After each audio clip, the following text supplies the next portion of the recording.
آپ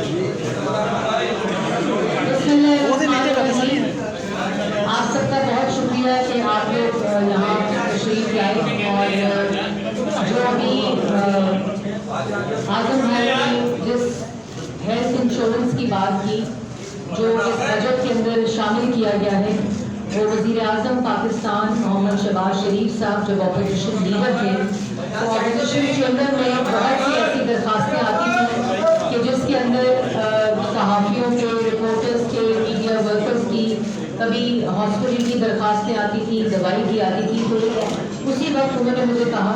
اور وہ جیل سے آئے ہوئے تھے اور انہوں نے کہا کہ مریم آئندہ ہماری جب بھی اللہ تعالیٰ نے موقع دیا عوام نے موقع دیا تو ہم اس مسئلے کو ضرور دیکھیں گے اور اس مسئلے کو حل کریں گے. آپ آپس میں جو صحافی برادری ہے جو میڈیا ورکرز ہیں وہ آپس میں ایک دوسرے کی مدد کرتے تھے اور اس میں حصہ بھی ڈالتے تھے لیکن یہ یار پلیز شور میں نہیں چاہیے آپ کی مہربانی ایک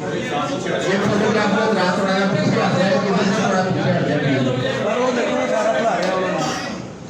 تو جی یہ جس طرح ابھی بات بھی ہو رہی تھی مجید بھائی نے بھی بات کی اور ایک کیس کا میکنزم کیا ہوگا اور اس کے اندر کون کون شامل کرے یہ میڈیا ورکرز اور ورکنگ جرنلسٹ کے لیے جس کے اندر ایک سرٹن انکم تھریش ہولڈ ہے اس کے نیچے جو لوگ ہوں گے جو میڈیا ورکرز ہیں جو کیمروں کے اس طرف لوگ کھڑے ہیں جن کی جو چہرے ہیں وہ سامنے نہیں آتے لیکن وہ اس کا حصہ ہوں گے اور اس کا ایک پورا ٹرانسپیرنٹ طریقہ ہے. PID کے لیول کے اوپر اس کی پوری امپلیمنٹیشن ہوگی اور ہمارا یہ مقصد ہے اور وزیر اعظم کی یہ ڈائریکشن ہے کہ اگلے 2 ہفتے میں اس کا میکنزم بنا کر اس کو تاکہ اسی مہینے میں اس سے جو میڈیا ورکرز ہیں جو جرنلسٹ ہیں جو اس کے اندر فال کرتے ہیں وہ اپنی جو اس سے بینیفٹ ہے وہ لینا شروع کر دیں. لیکن اس کے ساتھ ساتھ میں یہ ضرور کہنا چاہتی ہوں کہ آپ نے بھی بات کی کہ کوئی ایک تاثر نہ ہو. میں نے کل بھی یہ بات کی تھی کہ جس وقت اس ملک کے اندر صحافت کے اوپر تلغن تھی ایک سینسرشپ تھی آپ کے کیمروں کے چلتے کیمرے بند ہو جاتے تھے صحافیوں کی پسلیاں ٹوٹتی تھیں ناک کی ہڈیاں ٹوٹتی تھیں پیٹوں میں گولیاں لگتی تھیں وہ دور بھی ہم نے دیکھا اور سیاسی انتقام کے اندر تمام جو اپوزیشن تھی وہ جیلوں میں تھی اور اسی 4 سال کے دور میں پاکستان کی جو حکومت تھی اس کے جو سربراہ تھے عمران خان صاحب ان کو میڈیا پریڈیٹر بھی کہا گیا RSF رپورٹ میں. لیکن اللہ تعالیٰ کا شکر ہے کہ پچھلے 1 سال میں جو بھی پالیسی میجرز لیے گئے ہیں جس کے اندر سب سے بڑی جو پالیسی ہے وہ میڈیا کی سیفٹی اور سیکیورٹی کا جرنلسٹ کا بل ہے جو بل ہم نے آپ کو یاد ہوگا APS کا جب واقعہ ہوا تھا تو محمد نواز شریف صاحب کی قیادت میں اس کی بنیاد رکھی گئی تھی. اس میں دوسری جماعتوں نے بھی اپنا حصہ ڈالا تھا اور اس کو جب اس کی قانون سازی ہوئی تو وہ ہیومن رائٹس کی منسٹری کو دے دیا گیا تھا. اب اللہ تعالیٰ کا شکر ہے کہ وہ وزارت اطلاعات کے اس میں ڈومین میں آ گیا ہے. اسی کے اندر اس کا ایک کمیشن بننا ہے اور اس کی جو برات ہیں جو آپ نے بات کی لائف انشورنس کی یا آپ نے بات کی جو ٹیررسٹ اٹیکس میں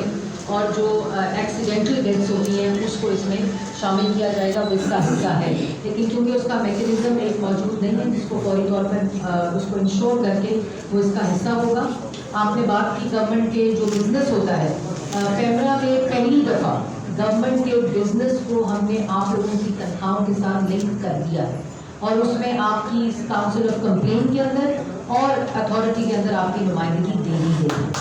اور اس کے ساتھ ساتھ جو ITME ہے پچھلے 12 ماہ میں ITME نے 10 کروڑ کی ریکوری کر کے سیدھا ڈائریکٹ امپلائیز کو تنخواہیں جو نہیں ملی ہوئی وہ دے دی گئی ہیں اور یہ بہت بڑا تاریخی کام تھا کہ جو ITME کے ذریعے ہوا تھا. اور آپ کو یاد ہوگا کہ 8واں ویج بورڈ بھی پچھلی ہماری ہی حکومت میں 18 سال بعد دوبارہ ریوائو ہوا تھا اور وہ اسی لیے ہوا تھا کہ جو میڈیا ورکر ہے جو میڈیا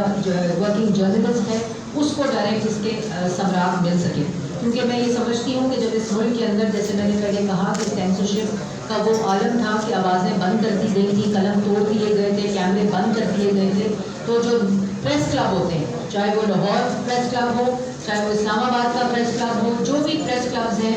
وہاں کی جو دروازے ہیں وہ ہمیشہ کھلے رہتے تھے. کیونکہ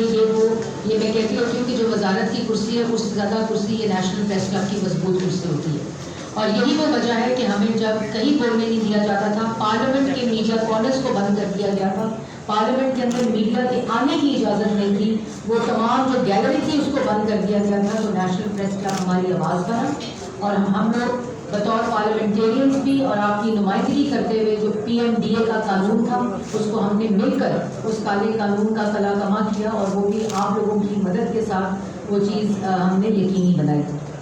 اس کے ساتھ جو ڈیجیٹل آپ نے بات کی پریس کلب کی، تو آپ کو پتہ ہونا چاہیے کہ پرائم منسٹر نے اس سے جو حکومت وفاقی بجٹ آیا ہے اس کے اندر IT کے شعبے میں ایک بہت بڑی ریولیوشن ہے، چاہے وہ نوجوانوں کے لیے ہو، چاہے وہ IT کمپنیز کے لیے ہو، اور چاہے وہ پاکستان کا جو کانسیپٹ ہے، ڈیجیٹل کانسیپٹ ہے، اس کو انشور کرنے کے لیے پریس کلب کے آلریڈی جو ڈیجیٹل اسٹوڈیوز ہیں ان کے اکوپمنٹس آ گئے ہیں۔ میں آپ سے وہ لے بھی لوں گی، اور وہ تمام جو آپ لوگوں کی ریکوائرمنٹ ہے، کیونکہ یہ ضروری ہے کہ جس طرح یہ سوشل میڈیا کا پروپیگنڈا جو ہے وہ بڑھتا ہے، آپ لوگوں کے اگر پاس وہ فیسلٹیز موجود ہوں تو آپ مثبت رپورٹنگ اور فیک نیوز کا جو بھی بٹل ہے وہ ایسے طریقے سے دے سکیں، اور جو ڈیجیٹل اسٹوڈیوز کا کانسیپٹ ہے، جس طرح ہم باقی اداروں میں یہ ڈیجیٹل کانسیپٹس لا رہے ہیں، تو پریس کلب میں یہ چیز بہت ضروری ہے۔ ہمارا اکوپمنٹ آلریڈی بھی اسلام آباد کے لیول پر آ چکا ہے۔ اسلام آباد کا مطلب میرا خالی اسلام آباد پریس کلب نہیں ہے، بلکہ تمام پریس کلبس کے لیے جن کی ریکویسٹ آئی ہوئی تھی، آپ لوگ بھی اس میں ڈالیں گے تو اس کو ہم اس میں شامل کر لیں گے۔ اس کے ساتھ ساتھ جو آپ نے کہا منیمم جو 32,000 کی ویج گورنمنٹ نے اعلان کیا ہے،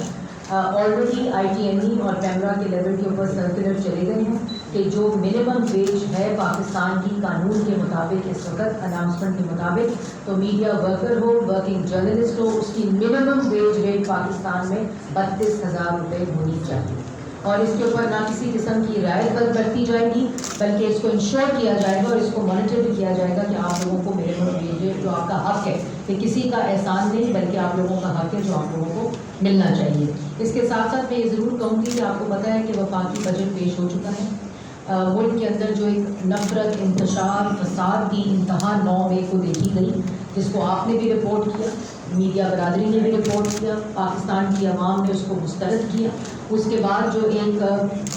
پازیٹیوٹی کی ایک لہر ہے، کیونکہ قوم جب اکٹھی ہوتی ہے اس کا ریزولو اکٹھا ہوتا ہے تو اس کے مثبت اثرات معیشت کے اوپر بھی پڑتے ہیں، اور یہی وہ وجہ ہے کہ جو بجٹ ہم نے پیش کیا ہے، IMF کا وہ پروگرام جو سسپینڈڈ تھا،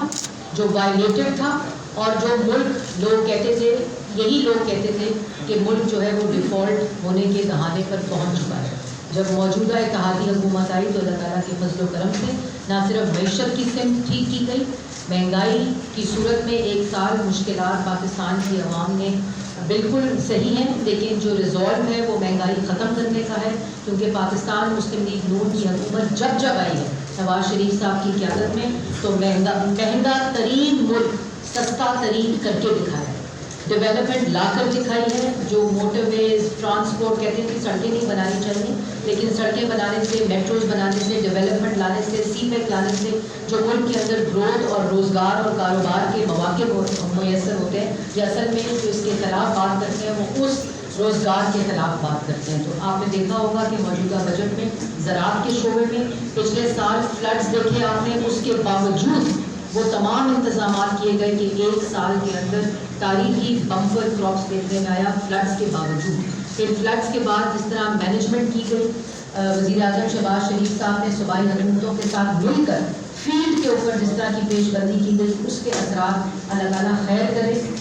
میں آپ سب سے بھی گزارش کروں گی کہ آپ دعائیں کریں کہ جو سائیکلون اس وقت جو ساؤتھ میں ہٹ کرنے کی جو بار بار پیشن گوئیاں ہو رہی ہیں، وہ اللہ تعالیٰ اپنا کرم کرے، اپنا رحم کرے، لیکن جس طرح کی ایویکویشن ہوئی ہے یہ وہی پیش بندی ہے جو پچھلے سال کی گئی کہ اگر اس طرح کا کوئی بھی حادثہ ہوتا ہے یا ایسی کوئی بھی نیچرل کلیمٹی آتی ہے تو اس کی منصوبہ بندی ایسی ہو کہ جانیں بچائی جا سکیں، تاکہ جانیں جو ہے لوگ جو ہے وہ ان کی ہلاکتیں ہوں یا لوگ شہید ہوں۔ تو یہی وہ سارا ریزولو ہے۔ اس کے بعد آپ نے دیکھا کہ ہر وقت جو